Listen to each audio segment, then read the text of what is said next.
할아버지, 저 왔어요. 낡은 요양원 병실 창가에 오후 햇살이 비스듬히 기울던 시간이었어요. 문을 열고 들어선 젊은 여성의 손에는 하얀 종이봉투 하나가 들려 있었고 그 안에서는 각 구운 빵 냄새가 은은하게 번져 나왔습니다. 침대에 앉아있던 노인의 두 눈이 천천히 커졌어요. 15년 전 낡은 500원 동전 하나를 꼭 쥐고 유리문을 밀던 그 작은 손이 이제는 수조 원짜리 제국을 쥐고 있었습니다. 그런데 그 손이 제일 먼저 찾아온 곳은 이 낡고 조용한 병실이었어요. 이야기가 시작되기 전 잠시만 함께 해주세요. 오늘 이 이야기가 여러분 마음 한켠에 오래 남기를 바랍니다. 마음에 닿으셨다면 구독과 좋아요로 함께 해주세요. 서울 마포구 망원동 골목 안쪽 아파트. 재개발 바람이 슬슬 불어오기 시작한 동네 한복판에 햇살 베이커리가 있었어요. 간판 페인트가 군데군데 벗겨지고 유리문에는 오래된 스티커 자국이 남아 있었지만 이른 아침마다 굴뚝 쪽으로 퍼져나오는 밀가루 냄새만큼은 골목 끝까지 닿을 만큼 진하고 따뜻했거든요. 빵집 주인 김현수 씨는 올해로 67이었습니다. 30살에 이 자리에서 처음 오븐 불을 켰으니 어느새 37년째 같은 자리를 지켜온 셈이었죠. 오른손 관절이 굽어들기 시작한 건 벌써 몇 해 전의 일이었어요. 반죽을 치댈 때마다 손마디가 뜨겁게 달아올랐고 오래 서 있으면 허리가 끊어질 듯 당겼지만 김현수 씨는 새벽 4시면 어김없이 앞치마를 두르고 오븐 앞에 섰습니다. 손님이 줄어든 건 재개발 논의가 본격화되면서부터였어요. 골목 초입에 세탁소가 먼저 나갔고 그 다음은 문구점, 그 다음은 분식집이 하나씩 간판을 내렸습니다. 이제 햇살 베이커리 주변에 남은 가게는 손에 꼽을 정도였죠. 그래도 김현수 씨는 매일 새벽 자리를 지켰어요. 빵집이 있는 한 이 골목에 사람 냄새가 남아있다는 게 그에게는 작은 위안이었으니까요. 그날도 오후 4시가 막 넘은 시간이었어요. 김현수 씨가 식은 진열대를 닦고 있는데 유리문이 살며시 열렸습니다. 고개를 드니 10살쯤 되어 보이는 여자아이가 문 앞에 서 있었어요. 교복도 아니고 평범한 차림이었는데 소매 끝이 낡아 있었고 운동화 앞코가 살짝 벌어져 있었습니다. 아이는 진열대 앞에서 잠시 망설이더니 꼭 쥔 손을 조심스럽게 내밀었어요. 손바닥 위에는 500원짜리 동전 하나가 놓여 있었습니다. 저기요, 아저씨. 빵 끄트머리 있으면 제가 살 수 있어요? 김현수 씨의 손이 잠시 멈췄습니다. 끄트머리 빵은 진열대 아래쪽 바구니에 담아두던 것들이었는데 그날따라 동나 있었어요. 아이는 동전을 손에 꼭 쥔 채로 시선을 떨구지 않고 기다렸습니다. 그 눈빛이 뭔가를 애원하는 것도 불쌍한 척하는 것도 아니었어요. 그냥 그 500원이 오늘 자기한테 있는 전부라는 걸 말하지 않아도 알 수 있는 눈빛이었습니다. 김현수 씨는 그 눈을 보는 순간 오래전 아내를 처음 만났던 날이 아닌 그보다 훨씬 먼 어떤 기억이 스치는 것을 느꼈어요. 자기도 어릴 적에 저런 눈으로 누군가를 올려다본 적이 있었던 것 같았습니다. 김현수 씨는 잠시 진열대를 바라봤어요. 오늘 오후에 구운 식빵, 단팥빵, 크림빵이 아직 몇 개 남아 있었습니다. 그는 아무렇지 않은 듯 봉투를 집어들었어요. 마침 잘 왔네. 오늘 모양이 좀 삐뚤게 나온 것들이 있어서 버리려던 참이었거든. 그냥 가져가. 500원은 됐고. 아이가 눈을 크게 떴습니다. 진짜요? 그냥요? 팔기도 애매하고 버리기도 아깝고. 잘 됐지 뭐. 거짓말이었어요. 모양이 삐뚤어진 빵 같은 건 없었습니다. 김현수 씨는 제일 먹음직스럽게 나온 것들로 봉투를 채웠고 마지막에는 갓 구운 크림빵 2개를 더 올려서 봉투 입구를 꼭 묶었어요. 아이는 두 손으로 봉투를 받아 가슴에 꼭 안았습니다. 고맙다는 말을 하려는지 입술을 달싹이다가 결국 고개를 꾸벅 숙이고는 종종 걸음으로 나갔어요. 김현수 씨는 유리문 너머로 아이가 골목 모퉁이를 돌아 사라지는 걸 오래 바라봤습니다. 저 아이가 혼자 밥을 먹는 아이라는 걸, 그 동전이 오늘 저녁을 해결할 전부였다는 걸 굳이 묻지 않아도 알 수 있었어요. 그게 마음에 걸렸습니다. 닥담한 진열대를 다시 내려다봤지만 손은 움직이지 않았어요. 다음 날 오후 4시 아이가 다시 왔어요. 또 500원을 손에 쥐고 있었습니다. 그 다음 날도 또 그 다음 날도 아이는 왔어요. 김현수 씨는 매일 모양이 망가진 빵이라는 이름의 봉투를 준비해뒀습니다. 아이의 이름은 유진이었어요. 박유진. 동네 언저리에 있는 낡은 빌라에 할머니와 단둘이 산다고 했습니다. 부모 이야기는 한 번도 먼저 꺼내지 않았고 김현수 씨도 묻지 않았어요.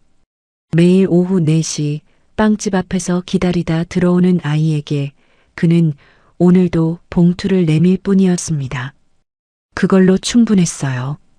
유진이가 가게 안쪽 작은 탁자에 앉아 크림빵을 먹는 동안 김현수 씨는 다음날 구울 빵 목록을 종이에 적었습니다. 종이를 다 채우고 나면 유진이가 이거 뭐예요?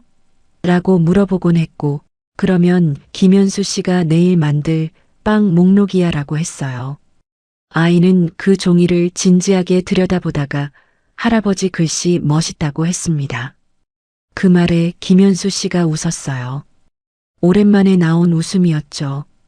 빵집 문을 연 지 37년 만에 이렇게 작은 것 하나에 웃게 될 줄은 몰랐습니다. 그런데 바로 그 무렵 햇살 베이커리 유리문 한켠에 낯선 종이 한 장이 붙어 있었어요. 재개발 추진 지역 내 영업시설 이전 안내. 아직 공문 단계였지만 누군가 미리 붙여두고 간 것이었습니다. 김현수 씨는 그 종이를 떼어내 구겨 쓰레기통에 버렸어요. 하지만 그 종이는 일주일 뒤에 다시 훨씬 공식적인 모습으로 돌아왔습니다. 재개발 조합 설명회가 열린 날 망원동 주민센터 강당은 꽉 들어찼어요.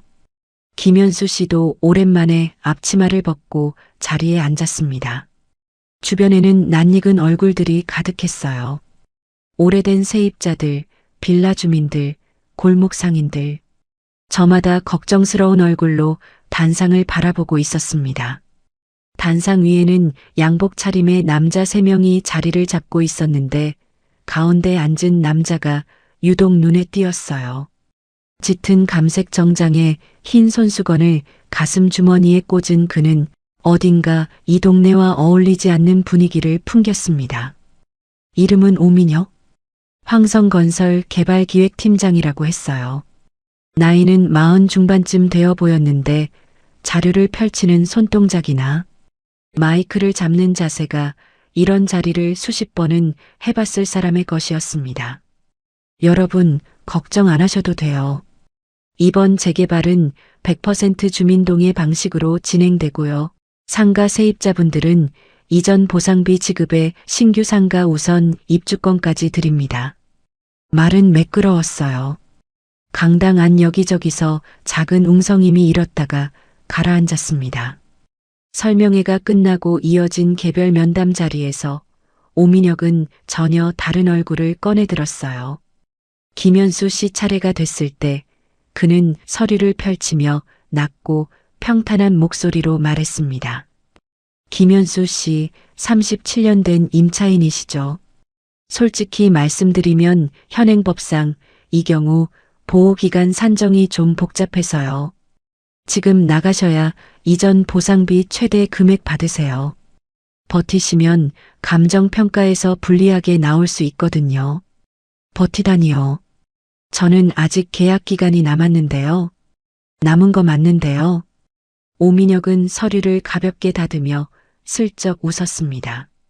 협박인지 조언인지 구분이 안 가도록 설계된 말투였어요. 김현수 씨는 주먹을 쥐었다가 폈습니다. 말을 잇지 않았어요. 면담실을 나오면서 복도 유리창 너머로 오민혁이 다음 세입자를 맞이하는 모습이 보였는데 아까와 똑같은 웃음이었습니다.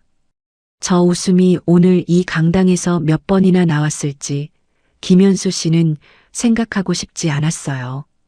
그로부터 며칠 뒤 건물주에게서 연락이 왔습니다.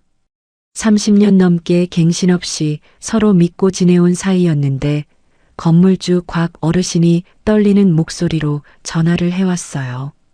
현수 씨, 나 어쩔 수가 없어. 우리 아들놈이 계약 해지 서류에 사인 받아다가 조합에 넘겼다잖아.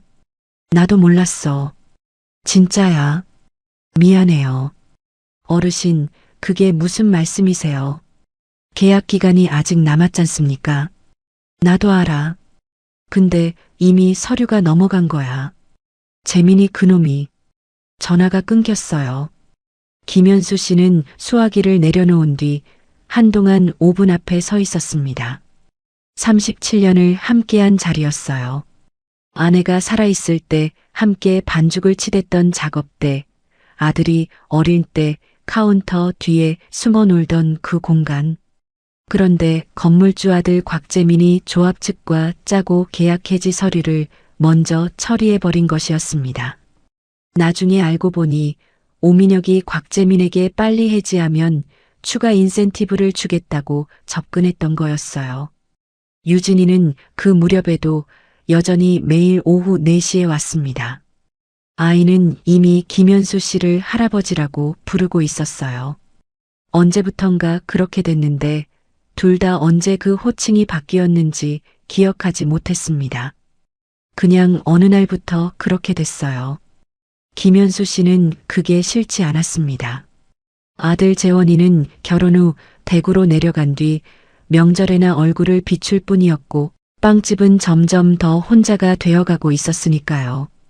유진이가 탁자에 앉아 단팥빵을 먹는 동안 김현수 씨는 서랍 속에 받아둔 이전 문의 번호가 적힌 쪽지를 꺼냈다가 도로 밀어 넣었어요. 아직은 굽고 싶었습니다. 그로부터 나흘 뒤 황성건설 직원 2명이 아무 예고 없이 가게 안으로 들어왔어요. 유리문에 A4 용지 한 장을 테이프로 붙이고는 그냥 나갔습니다. 종이에는 이렇게 찍혀 있었어요. 본 상가는 재개발 대상 구역 내 위치하며 이전 기한은 당월 말입니다. 당월 말이라면 보름도 채 남지 않은 날이었습니다. 법적으로는 다퉈볼 여지가 분명 있었지만 김현수 씨에게는 소송을 이끌어갈 돈도 시간도 그만한 기력도 남아있지 않았어요. 유진이가 그날 오후에도 왔습니다. 유리문에 붙은 종이를 읽고 있는 아이를 김현수 씨가 불렀어요. 유진아, 오늘 크림빵 2개야. 많이 먹어. 아이는 고개를 들었다가 다시 종이로 시선을 옮겼습니다. 그리고 한마디를 했어요. 할아버지, 이 가게 없어지는 거예요? 김현수 씨는 대답 대신 봉투를 내밀었습니다. 아이가 봉투를 받아들면서 입술을 꼭 다물었어요. 슬프다는 표정도 당황한 표정도 아니었습니다. 어린아이가 짓기엔 너무 무거운 얼굴이었어요. 아마도 유진이는 이미 알고 있었을 거예요. 어른들이 갑자기 사라지는 게 어떤 일인지를 그 아이는 빵집 할아버지보다 먼저 알고 있었을 테니까요. 이전 기한이 열흘 앞으로 좁혀지던 무렵 햇살 베이커리 옆 골목에 포클레인 한 대가 들어왔어요. 바로 옆 세탁소 자리를 허무는 작업이었는데 기계 소리가 얼마나 컸던지 유리 진열대 안에서 빵들이 흔들릴 정도였습니다. 먼지가 가게 안으로 밀려 들어왔고 하루 종일 벽을 타고 들어오는 쾅쾅 소리에 손님 발길은 완전히 끊겼어요. 김현수 씨는 창문 틈에 수건을 끼워 넣고 진열대를 닦고 또 닦았습니다. 닦아도 먼지는 계속 쌓였어요. 그냥 하염없이 닦는 것 말고는 달리 할 수 있는 게 없었습니다. 그 즈음 아들 재원에게서 전화가 왔어요. 아버지, 솔직히 이참에 정리하시는 게 맞을 것 같아요. 보상비 받아서 요양원 들어가시면 제가 한 달에 한 번은 꼭 갈게요. 이제 좀 쉬셔야죠. 재원아, 나는 아직 괜찮다. 아버지, 솔직히 지금 그 빵집 얼마나 남아요? 손님도 없잖아요. 그냥 버티는 거 아닌가요? 할 말이 없었습니다. 틀린 말이 하나도 없었으니까요. 김현수 씨는 수화기를 내려놓고 창밖을 바라봤어요. 포클레인은 지금도 옆 건물 벽을 허물고 있었습니다. 먼지 사이로 37년 전 이 빵집 문을 처음 열던 날이 스쳐 지나갔어요. 아내가 앞치마를 묶어주던 손길, 첫 손님이 들어오던 아침, 이른 새벽마다 오븐을 예열할 때 나던 쇠냄새. 그 모든 게 저 포클레인 앞에선 아무 의미가 없다는 걸 사실은 알고 있었습니다. 알면서도 인정하기 싫었던 거였어요. 그래도 유진이는 그 주에도 왔어요. 먼지가 쌓인 진열대 앞에 서서 봉투를 받아들고 돌아서려던 아이가 갑자기 가방 안에서 무언가를 꺼냈습니다. 공책을 찢은 것 같은 종이였는데 가위로 동그랗게 오려 금색 색연필로 테두리를 꾸민 것이었어요. 그 안에 삐뚤빼뚤한 글씨로 이렇게 쓰여 있었습니다. 세계 최고의 빵집, 박유진 드림. 아이가 그것을 김현수 씨의 손에 꼭 쥐어줬어요. 제가 만든 금메달이에요. 이 빵집이 세계에서 제일 맛있어요. 진짜예요. 김현수 씨는 그 종이를 한참 내려다봤습니다. 손이 살짝 떨렸어요. 아이는 이미 돌아서고 있었고 골목 끝에서 한번 뒤를 돌아보고는 손을 흔들었습니다. 그날 저녁 김현수 씨는 그 종이 메달을 계산대 옆벽에 테이프로 붙였어요. 이전 기한이 열흘 남은 가게 안에서 세계 최고의 빵집이라는 글씨가 조명 아래 빛났습니다. 그리고 그 다음 날 유진이는 오지 않았어요. 다음 날도 그 다음 날도 아이의 모습은 보이지 않았습니다. 오후 4시가 되면 김현수 씨는 습관처럼 유리문 쪽을 바라봤어요. 봉투도 매일 준비해뒀습니다. 하지만 문은 열리지 않았어요. 나흘째 되는 날 유진이가 살던 빌라 쪽으로 걸어가 봤더니 빌라 현관에 이사업체 스티커가 붙어 있었습니다. 창문은 텅 비어 있었어요. 커튼도 없었고 작은 화분 하나도 없었습니다. 아무것도 없었어요. 김현수 씨는 한참 그 앞에 서 있다가 빈손으로 돌아왔습니다. 그 아이가 어디로 갔는지, 할머니와 함께 잘 살고 있는지, 밥은 제대로 먹고 있는지 아무것도 알 수가 없었어요. 골목 바닥에 그날따라 낙엽이 많이 쌓여 있었는데 발에 밟히는 소리가 유독 크게 들렸습니다. 그리고 그 주 금요일 김현수 씨는 이전 보상비 서류에 도장을 찍었어요. 재원이가 대구에서 내려와 옆에서 서류를 확인했고 오민혁이 보낸 직원이 서류를 가져갔습니다. 오민혁은 직접 오지 않았어요. 올 이유가 없었겠죠. 다음 날 아침 김현수 씨는 새벽 4시에 일어났습니다. 앞치마를 입고 반죽을 치댔어요. 오른손 관절이 뜨겁게 달아올랐지만 멈추지 않았습니다. 오븐에 불이 들어오고 빵 냄새가 골목으로 퍼져나갔어요. 마지막 빵이었습니다. 그날 구운 것들을 진열대에 가득 올려뒀지만 아무도 사러 오지 않았어요. 오후 4시가 됐을 때 문은 끝내 열리지 않았습니다. 김현수 씨는 계산대 옆 벽에 종이 메달을 조심스럽게 떼어내 주머니에 넣었어요. 그리고 불을 껐습니다. 그날 이후 다시는 빵집 문을 열지 않았어요. 가게 문을 닫은 지 6달이 지났을 때 이전 보상비의 절반이 사라졌어요. 재원이가 대구에서 투자한 소규모 물류창고 사업이 무너진 거였습니다. 처음엔 아버지 통장에서 돈이 빠진 줄도 몰랐어요. 재원이가 잠깐만 빌려 쓰고 갚겠다며 이체해둔 것을 나중에야 알았는데 그때는 이미 투자금 회수가 불가능한 상태였습니다. 재원에게서 연락이 왔어요. 전화는 받지 않았고 며칠 뒤에야 문자가 왔습니다. 아버지, 죄송해요. 제가 다 책임질게요. 그게 마지막이었어요. 남은 보상비도 오래가지 않았습니다. 혼자 지내다 쓰러진 김현수 씨가 병원에 실려갔고 입원비와 수술비가 나오면서 통장이 빠르게 얇아졌어요. 오른손 관절이 더 이상 반죽을 할 수 없을 정도로 굳어버린 것도 그때 알았습니다. 퇴원하고 집에 돌아왔지만 혼자 살기엔 이미 어려운 상태였어요. 재원에게 다시 연락이 닿은 건 병원 사회복지사를 통해서였고 재원이는 요양원 비용은 제가 댈게요라는 말을 남기고는 얼굴 한번 비추지 않았습니다. 경기도 외곽의 요양원이었어요. 넓지는 않았지만 조용하고 깨끗한 곳이었습니다. 김현수 씨에게 주어진 건 창가 쪽 침대 하나와 작은 책상, 그리고 하루 세끼 식사였어요. 방 안에 가져온 짐이 몇 가지 없었습니다.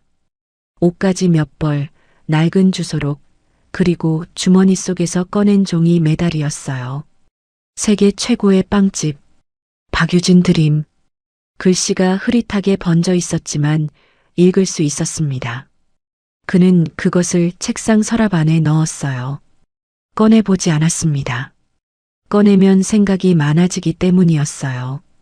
1년이 지나고 2년이 지났습니다. 재원이는 명절에도 오지 않았어요. 전화는 가끔 왔는데 대부분 짧았습니다. 잘 지내시죠? 네, 바빠서요. 나중에 갈게요. 요양원 비용은 정기적으로 입금됐어요. 그게 전부였습니다. 요양원 직원들은 김현수 씨를 어르신이라 불렀고 그는 특별히 불편한 것도 없었지만 특별히 즐거운 것도 없었어요. 아침에 눈을 뜨면 창밖을 봤고 밥을 먹었고 공용 거실에서 TV를 봤고 다시 방으로 돌아왔습니다. 그게 하루였어요. 식빵 냄새가 그리웠습니다. 오븐 앞에 서 있던 새벽이 그리웠어요. 하지만 굽어버린 오른손은 이제 반죽을 할 수 없었습니다. 그걸 알면서도 가끔 밤중에 이불 속에서 손가락을 천천히 움직여 봤어요. 구부러지지 않는 관절이 묵직하게 저항할 때마다 그 손으로 마지막으로 빚었던 크림빵 모양이 떠올랐습니다. 그 빵을 아무도 사러 오지 않았던 것도요. 어느 날은 창밖을 보다가 망원동 골목 냄새가 기억날 것 같아서 눈을 감았어요. 어느 날은 유진이라는 이름을 입안에서 한번 굴려보다가 그냥 눈을 떴습니다. 그 아이가 어디선가 잘 살고 있기를, 밥은 굶지 않고 살고 있기를, 그거면 됐다고 생각했어요. 그 이상은 바라지 않았습니다. 그렇게 세월이 흘렀어요. 그리고 15년째 되던 해 가을이었습니다. 요양원 공용 거실 TV에서 한 방송이 흘러나왔어요. 생활정보 프로그램이었는데 오늘의 주제가 온기 있는 가게였습니다. 서울 성수동에 생긴 작은 베이커리가 소개되고 있었어요. 진행자가 들뜬 목소리로 말했습니다. 이 가게 사장님은 3년 만에 베이커리 업계에서 가장 주목받는 청년 사업가로 떠오르셨는데요. 지금은 국내 17개 지점과 해외 4개국 진출까지 하셨어요. 화면에 젊은 여성이 등장했습니다. 30 안팎으로 보였고 흰 유니폼을 입은 채 오븐 앞에 서 있었어요. 진행자가 물었습니다. 이 일을 시작하게 된 특별한 계기가 있으셨나요? 여성이 잠시 멈췄다가 천천히 입을 열었어요. 어릴 때 정말 가난하던 시절에 동네 작은 빵집에서 500원짜리 동전 하나를 냈는데 빵을 한 봉투 가득 받은 적이 있었어요. 사장님이 모양이 망가진 것이라고 하셨는데 나중에 생각해보니 제일 좋은 빵들이었더라고요. 그녀가 눈을 내리깔았습니다. 그때 처음으로 내가 혼자가 아니라는 걸 느꼈어요. 그 온기가 저를 여기까지 오게 한 것 같아요. 김현수 씨는 침대에서 일어나 천천히 TV 앞으로 걸어갔습니다. 화면 속 여성의 얼굴을 한참 들여다봤어요. 낯이 익었습니다. 아니, 낯이 익은 정도가 아니었어요. 눈매, 입술, 고개를 살짝 숙이는 버릇. 틀림없었습니다. 박유진이었어요. 그의 눈에서 눈물 한 방울이 흘렀습니다. 닦지 않았어요. 오래, 아주 오래 화면을 바라봤습니다. 방송이 나간 지 사흘 뒤였어요. 요양원 프런트에서 연락이 왔습니다. 면회 요청이 들어왔다고 했어요. 이름은 박유진. 김현수 씨는 수화기를 든 채 잠시 아무 말도 못했습니다. 어르신, 들으셨어요? 면회 허락하실 건가요? 예. 오게 해주세요. 그녀가 요양원 복도를 걸어오는 소리가 먼저 들렸어요. 구두 소리가 아니었습니다. 운동화였어요. 문이 열렸을 때 유진은 하얀 봉투를 두 손으로 들고 있었습니다. 봉투 안에서 갓 구운 빵 냄새가 흘러나왔어요. 크림빵이었습니다. 할아버지, 말이 없었어요. 김현수 씨는 침대에 앉은 채로 그녀를 바라봤고 유진은 문 앞에 선 채로 그를 바라봤습니다. 15년의 시간이 두 사람 사이에 잠깐 떠 있다가 유진이 먼저 걸음을 옮겼어요. 봉투를 책상 위에 조심스럽게 내려놓고 그 옆 의자에 앉았습니다. 말을 꺼내기 전에 숨을 한번 골랐어요. 긴 호흡이었습니다. 찾는데 오래 걸렸어요. 죄송해요. 아니야. 왔잖아. 유진이 눈물을 참는 게 보였어요. 입술을 꼭 다물고 천장을 한번 올려다봤다가 다시 시선을 내렸습니다. 두 볼이 살짝 붉어져 있었어요. 방송 보셨어요? 제 이야기요. 그 500원 빵집 이야기. 맞지? 그게 전부였어요. 그 사흘 동안 김현수 씨가 얼마나 많은 생각을 했는지를 유진도 아마 짐작하고 있었을 겁니다.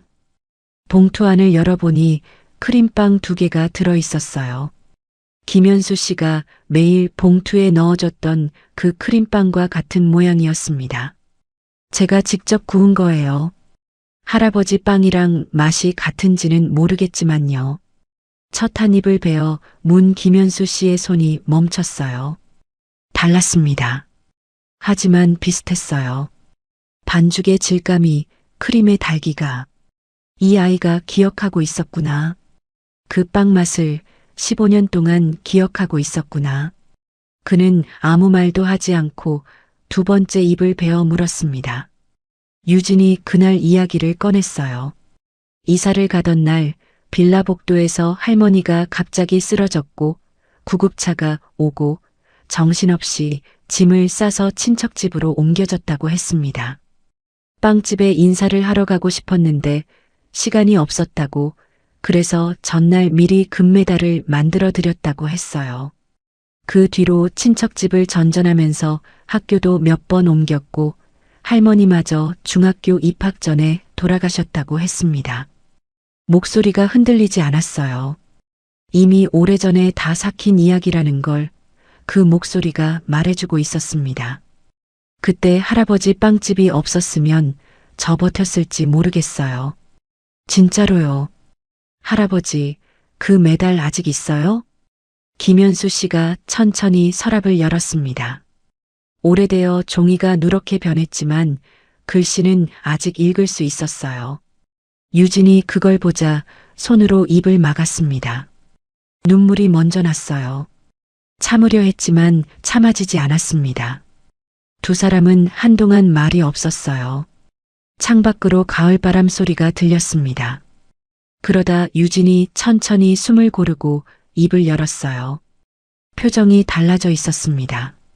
조용하지만 단단한 눈빛이었어요. 할아버지, 제가 그 빵집 터 이야기를 좀 알아봤어요. 김현수 씨가 고개를 들었어요. 황성건설이 망원동 재개발 사업 수주할 때 세입자 이전 보상비를 법정 기준에서 30% 가까이 낮춰서 지급한 케이스가 여러 건 있어요. 할아버지도 그 중 하나예요. 서류상으로는 합의된 것처럼 되어 있지만 당시 건물주 아들이랑 오민혁 씨가 사전에 계약 해지를 조율한 정황이 있거든요. 그리고 그 오민혁 씨 지금 황성건설 전무가 됐더라고요. 방안이 고요해졌습니다. 창밖에서 바람소리가 들렸어요. 김현수 씨의 표정은 흔들리지 않았습니다. 하지만 무릎 위에 올려둔 손이 조금 떨렸어요. 오래 묻어두었던 무언가가 수면 위로 올라오고 있었습니다. 유진 씨, 그걸 왜 알아본 거야? 유진이 대답했습니다. 조용하고 분명하게요. 할아버지 빵집이 사라진 게 단순히 재개발 때문이 아니었다는 걸 제가 사업을 하면서 알게 됐어요. 그리고 저 할아버지한테 빚진 게 있잖아요. 그러니까 제가 갚아야죠. 유진이 오민혁이라는 이름을 처음 들은 건 사업 초기로 거슬러 올라가요. 성수동에 1호점을 열고 반년쯤 지났을 때 임대계약 갱신 과정에서 건물주 즉 법무 담당자가 황성건설 계열 자산관리 법인을 끼워 넣으려 했던 거예요. 그 법인의 실질 운영자 이름이 오민혁이었습니다. 유진이 단번에 거절하면서 없던 일이 됐지만 그 이름이 묘하게 기억에 남았어요. 이후 업계 지인에게서 황성건설의 과거 재개발 사례 이야기를 들으면서 유진은 그 이름이 어디서 다시 나오는지 조용히 추적하기 시작했습니다. 처음엔 단순한 경계심이었어요. 그런데 파고들수록 낯익은 장소 이름이 나왔습니다. 망원동이었어요. 유진의 회사 법무팀장은 정소의 변호사였습니다. 부동산 개발 관련 소송 경력이 10년 가까이 되는 인물이었어요. 유진은 제외한 다음 날 정소의 변호사를 불렀습니다. 변호사님, 2010년대 초반 마포구 망원동 재개발 구역 세입자 보상비건 좀 뒤져봐 주실 수 있어요? 황성건설 이름으로 진행됐고 현장 담당이 오민혁이라는 사람이에요. 정소의 변호사는 파일을 받아들고 사무실로 돌아갔습니다. 사흘 뒤 돌아온 그녀의 표정이 달랐어요. 대표님, 생각보다 케이스가 많아요. 망원동 외에 상암, 염리동 쪽도 비슷한 패턴이 보이고요. 세입자한테 이전 통보를 법적 기한보다 짧게 하고 보상비 산정 과정에서 감정평가법인을 자기네 쪽 업체로 썼어요. 서류상으로는 합의처럼 보이지만 당시 세입자들이 제대로 된 법적 안내를 받은 흔적이 없어요. 증거가 될 수 있을까요? 당시 세입자들 진술이 확보되면 가능해요. 오민혁 씨가 최근까지 동일한 방식으로 진행한 건들이 있으면 더 강하게 갈 수 있고요. 그 즈음 유진은 요양원에 다시 갔습니다. 김현수 씨에게 당시 상황을 더 자세히 물었어요. 오민혁이 설명회에서 했던 말, 건물주 아들이 전화해서 했던 말, 이전 기한이 적힌 A4 용지가 유리문에 붙던 날.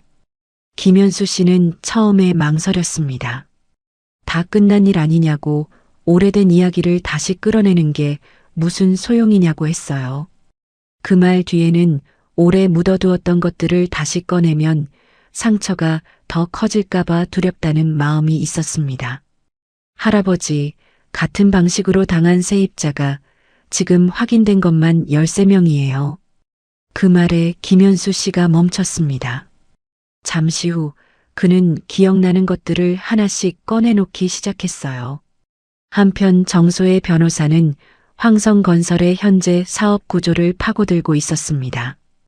오민혁은 이름을 바꾼 자산관리법인 2개를 통해 개발 예정지 주변 토지를 사전 매입해온 정황이 포착됐어요. 이른바 기획부동산과 연결된 고리였습니다. 내부 고발자도 나왔어요.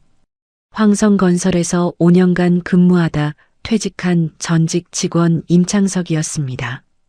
그는 오민혁이 세입자 이전 협상 과정에서 직접 최대한 빨리 털어내라는 지시를 내렸던 걸 기억하고 있었어요. 당시 내부 메신저 내용 일부를 캡처해둔 것도 있었습니다. 그걸 지우지 않고 갖고 있었던 건 언젠가 쓸 날이 올 것 같아서라고 했어요. 그 말이 유진은 오래 마음에 남았습니다. 유진은 임창석 씨와 직접 만났어요. 카페에서 2시간, 그 다음엔 정소의 변호사와 함께 다시 한번.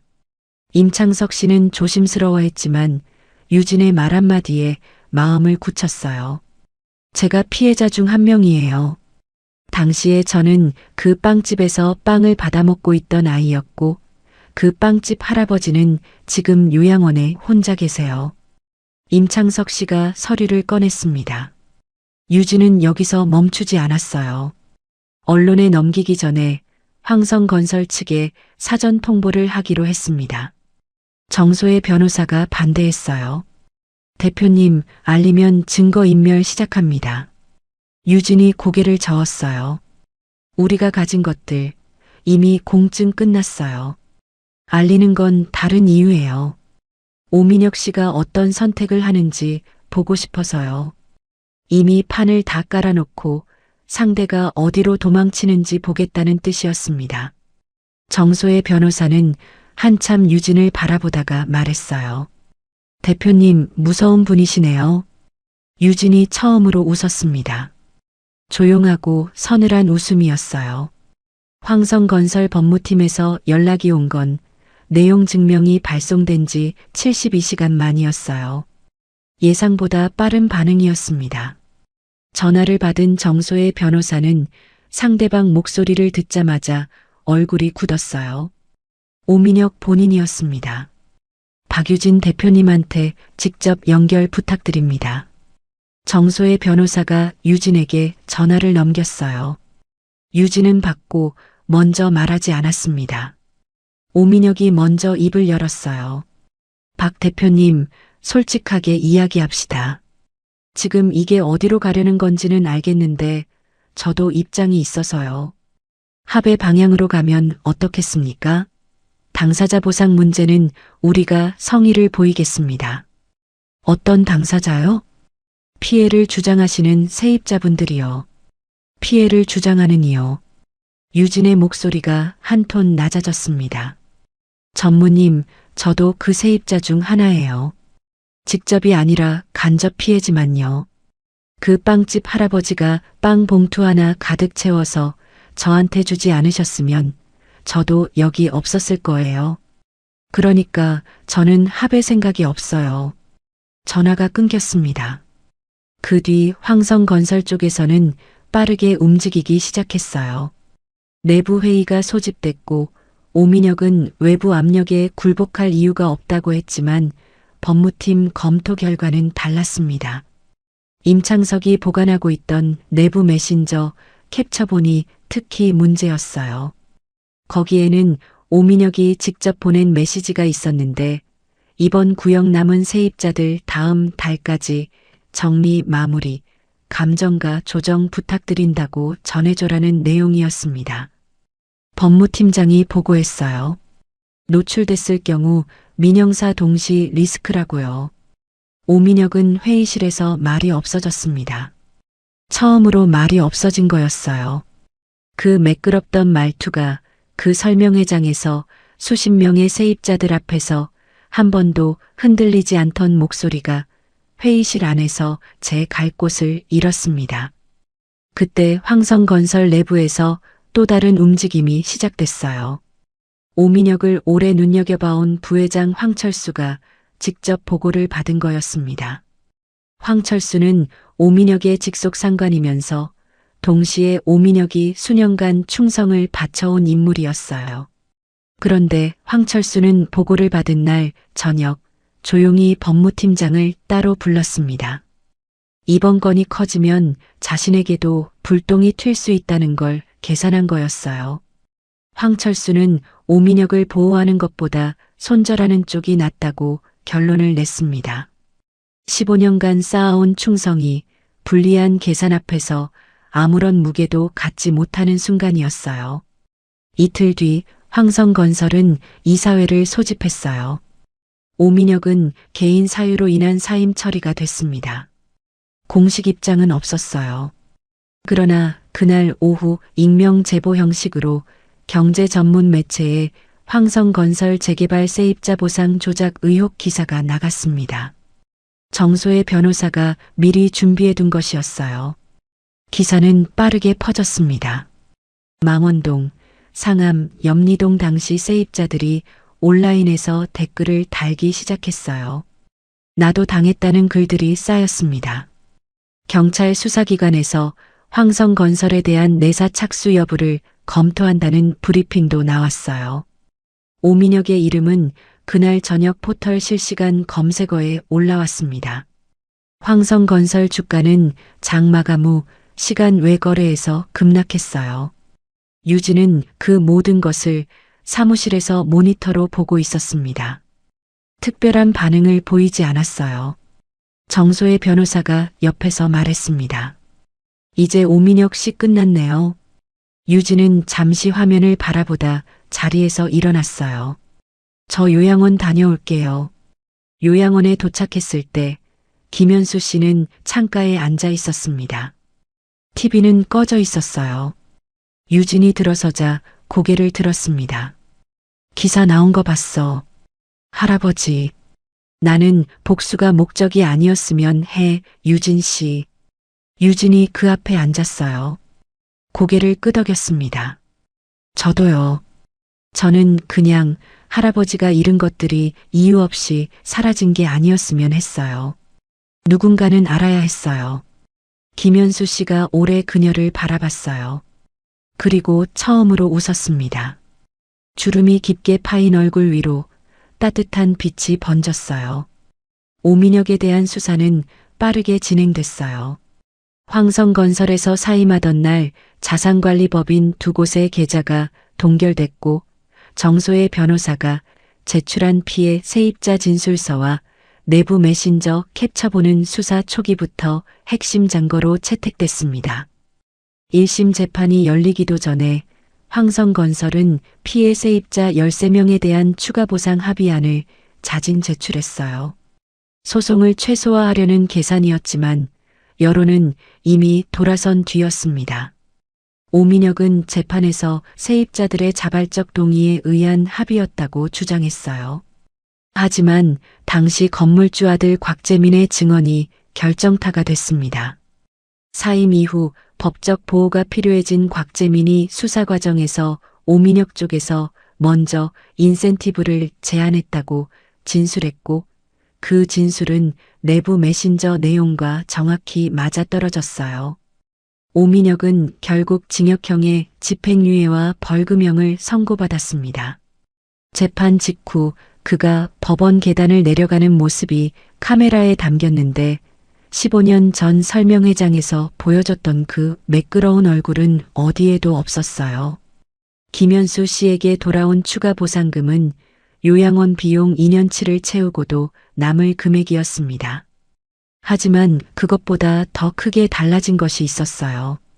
유진이 요양원에 다시 찾아온 날 그녀는 서류 한 장을 들고 왔습니다. 계약서였어요. 할아버지, 저 성수동 본점 옆에 공간 하나 새로 계약했어요. 할아버지랑 같이 빵집 하고 싶어요. 김현수 씨가 서류를 내려다봤습니다. 가게 이름이 적혀 있었어요. 햇살 베이커리. 유진 씨, 내 손이. 저 알아요. 그래서 반죽은 제가 할게요. 할아버지는 옆에서 봐주시면 돼요. 어떤 빵이 잘 됐는지, 뭐가 빠졌는지. 그건 할아버지가 제일 잘 아시잖아요. 김현수 씨는 한동안 말이 없었습니다. 창밖으로 늦가을 햇살이 비스듬히 들어오고 있었어요. 그는 천천히 서랍을 열었습니다. 누렇게 변한 종이 메달을 꺼내 탁자 위에 놓았어요. 세계 최고의 빵집. 박유진 드림. 유진이 그것을 바라봤습니다. 오래된 종이 위로 오후 햇살이 내려앉아 있었어요. 할아버지, 이거 그 가게에 붙여도 될까요? 당연하지. 가게 문을 연 건 그해 12월 첫째 주 목요일이었어요. 마침 그날 아침 서울에 첫눈이 조금 내렸습니다. 많지는 않았지만 가게 앞 인도 위에 얇게 쌓였어요. 유진이 오전 5시부터 나와 반죽을 시작했고 김현수 씨는 그 옆에 의자를 놓고 앉아 지켜봤습니다. 반죽이 너무 빳빳하면 좀 더 치대라고 했고 크림이 고르게 안 들어가면 왼쪽이 비었어라고 했어요. 유진이 웃으면서 다시 했습니다. 그때마다 김현수 씨는 자기도 모르게 손을 뻗으려다 멈췄어요. 굽어버린 손이 반죽에 닿지 못하는 걸 알면서도 몸이 먼저 기억했습니다. 37년이 그랬으니까요. 오전 8시 가게 문이 열렸어요. 처음에는 지나가던 사람 둘셋이 냄새에 이끌려 들어왔습니다. 오후가 되자 방송을 보고 찾아온 손님들이 늘었어요. 계산대 옆 벽에는 그 낡은 종이 메달이 작은 액자에 넣어져 걸려 있었습니다. 손님들이 그걸 보고 저게 뭐예요? 라고 물으면 유진은 짧게 대답했어요. 저를 살려준 빵집 이야기예요. 더 설명하지 않았습니다. 그걸로 충분했어요.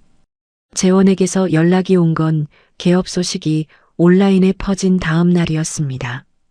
어색하고 짧은 문자였어요. 아버지, 잘 됐네요. 언제 한번 갈게요. 김현수 씨는 잠시 그 문자를 들여다보다가 답장을 보냈습니다. 그래, 와라. 크림빵 있다. 더 이상의 말은 하지 않았어요. 용서도 원망도 아니었습니다. 그냥 문을 열어두는 것이었어요. 빵집이 언제나 그랬던 것처럼. 오후 4시가 됐을 때 김현수 씨는 유리문 쪽을 바라봤습니다. 오래된 습관이었어요. 그때 문이 열렸습니다. 교복을 입은 여자아이였어요. 손에 동전을 꼭 쥐고 있었습니다. 아이가 진열대 앞에서 망설이다 입을 열었어요. 저기요, 빵 끄트머리 있으면요. 유진이 먼저 봉투를 집어들었습니다. 크림빵, 단팥빵, 식빵 한 조각. 가득 채웠어요. 봉투를 내밀며 말했습니다. 오늘 모양이 좀 삐뚤게 나온 것들이라서요. 그냥 가져가세요. 아이가 눈을 크게 떴어요. 유진이 웃었습니다. 김현수 씨는 의자에 앉은 채로 그 모습을 바라봤어요. 아무 말도 하지 않았습니다. 할 말이 없었어요. 이미 다 전해졌으니까요. 500원으로 시작된 온기가 지금 이 가게에서 다시 누군가에게 건네지고 있었습니다. 그리고 그 아이도 15년 뒤 어딘가에서 똑같이 누군가에게 봉투를 내밀고 있을지 모른다는 것을 김현수 씨는 그걸 알고 있었어요. 햇살이 가게 안으로 길게 들어왔습니다. 오븐에서 빵 냄새가 흘러나왔어요. 그게 전부였습니다. 그것으로 충분했어요. 여러분, 오늘 이야기 어떠셨어요? 500원짜리 동전 하나로 시작된 이야기가 이렇게 긴 여정을 걸어왔네요. 김현수 할아버지는 아무것도 바라지 않고 건넨 따뜻한 거짓말 하나로 한 아이의 인생을 바꿨고 15년이 지나 그 아이는 잃어버린 것들의 진실을 되찾아줬습니다. 우리가 건네는 작은 친절이 어디까지 닿는지 우리는 절대 알 수가 없잖아요. 살다 보면 억울하게 잃을 때도 있고 아무도 몰라줄 것 같은 순간도 있어요. 그럴 때 누군가 건넨 작은 온기 하나가 오랜 세월이 지나도 그 사람의 마음속에서 꺼지지 않고 남아있다는 것. 그리고 그 온기가 언젠가 반드시 다시 누군가에게 전해진다는 것. 오늘 이야기가 그 사실을 여러분께 조용히 말해주는 것 같아요. 누구나 살아가면서 크고 작은 선택을 하게 되는데 그 선택들이 쌓여서 결국 우리가 어떤 사람인지를 말해주는 것 같습니다. 오늘도 끝까지 함께 해주셔서 진심으로 감사드려요. 공감이 되셨다면 구독과 좋아요 부탁드리고요. 다음 이야기에서 또 만나요.